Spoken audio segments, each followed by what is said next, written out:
Sa mga kasama nating RWD, acknowledge po natin yung presence ng ating mga kasama from different groups. Siyempre nandyan yung Parts F2, Tagapagligtas Riders Club, Mandirigma Riders Club Philippines, KBRI, MRCP, MCPF Pasig, PHMI, at siyempre yung ating group for symbolic lighting candle, ang Riders with Disability.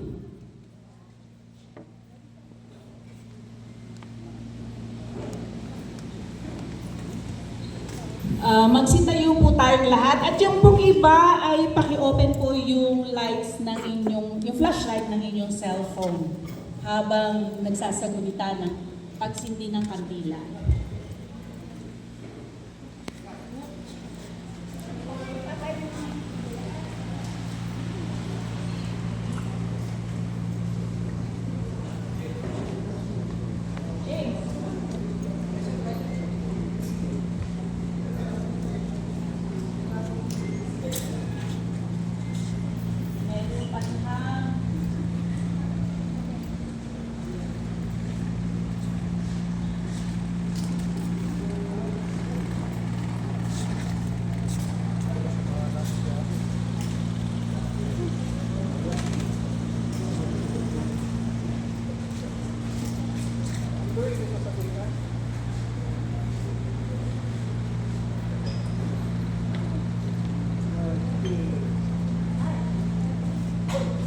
Ito po ay simbolo ng pagbibigay pugay natin sa mga kasama natin, mga kapatid natin sa pagmamaneho, sa pagmumotor na nagbuwis ng buhay or na aksidente. May namatay, may mga naputulan or nagkaroon ng disability. Marami pong walang disability.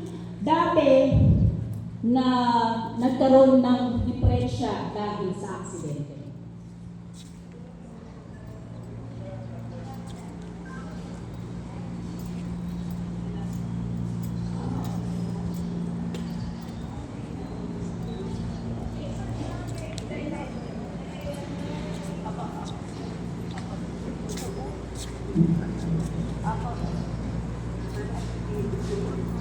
Magandang araw po sa lahat na ipuli manalangin para sa mga biktima. Para po sa mga biktima ng road crash o road accident, kagaya ko po na accident sa rin ng biktima. Tayo po ay uling manalangin, tayo po ay yumungo at pumikit ang ating mga mata. Panginoon, maraming salamat po muli sa araw na ito, Panginoon, at sinamahan niyo po kami. Dalangin po namin, Panginoon, sa lahat ng mga naging biktima ng trahedya, kagaya na lamang po ng road crash. Dalangin po namin sa mga survivors, Panginoon, na patnubayan niyo po sila, Panginoon, at bigyan ng lakas ng loob. At panalangin ko rin po, Panginoon, na naway makilala nila kayo at masumpungan ninyo ang kanyang aral, Panginoon. Gayon din sa mga pamilya at mga kapatid, anak, o mga ama't ina, Panginoon, na nagdalamhati sa lahat ng mga naging biktima ng road crash. Naway bigyan niyo po sila ng matatag na pananampalataya, Panginoon, at gabayan niyo po sila lagi sa araw-araw.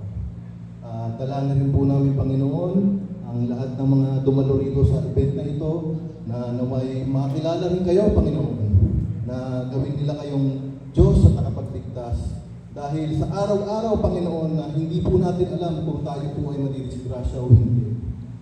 Dalangin ko po, Panginoon, na lahat ng nandirito, gayon din ng mga leaders, lahat na nandito, Panginoon, na gabayan niyo po sila at naway mamulat sa kanilang, Panginoon, na itong event na ito ay magsilbi na maging impluensya, Panginoon, na ang lahat ng road users, Panginoon, ay maging maayos daan, maging responsable at may pananagutan sa kanilang pagmamaneho, Panginoon. Dahil ang lisensya ay hindi lamang po karapatan, dahil pribilehiyo itong binigay sa atin na dapat natin gampanan. Muli, Panginoon, dalangin ko na maging maayos lahat ng attendees para sa selebrasyong ito at naway bigyan niyo po kami ng kapayapaan at kaligtasan sa lahat ng oras sa kalsada. Maraming salamat po, Ama. Dalangin po namin ito sa ngalan ng Panginoong Hesus.